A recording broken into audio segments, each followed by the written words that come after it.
D&D does have a lot of art, but if you look at the books, they're quite eclectic. There's all sorts of different artists and different styles. So it's easy to sort of find a place where you'd like to fit in and then build from that, you know? I knew Stefan was doing something really edgy.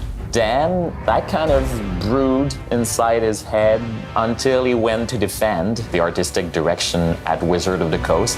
And this is a big moment. I was meeting some of the execs at Wizards of the Coast, and we had pinned up some artwork, and then one of the execs was trying to get me to explain the art direction in 2 words. They were challenging us to say, what's your style? What are you doing that's different? How are you elevating Dungeons and Dragons? We were struggling to find a word to represent the harshness of Icewind Dale, the rituals that these monsters do to gain supernatural powers, the skulls and spikes, and the gritty atmosphere that Icewind Dale is in my mind. So I'm looking at the images on the wall, and I'm going, well, we're heavy metal, man. And I remember Jeff looking at me for a moment, and then the exec went, yeah, we are heavy metal. And it's not to say like heavy metal in the sense of, well, it's big rock music. It's more the style of metal. From there on, it became, okay, the game is metal, and we really embraced it.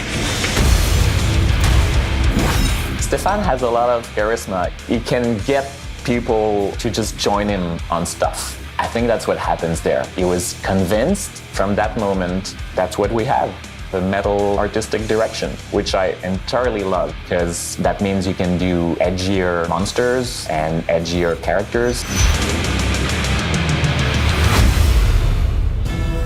As we started building levels, we started creating monsters. They kind of unleashed themselves onto the game, and we just let it out, and it was a great decision.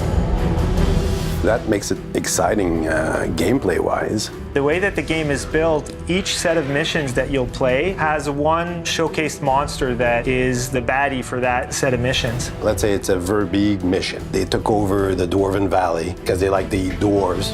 Whereas cultists, they built these castles and they're worshippers, and it's a whole different vibe, right? So basing it on monsters helped us to give every mission its own vibe and its own look. I think that's what I like about our monster. You can see clearly they don't blend into each other. They all have their different personalities, and it's super cool to see.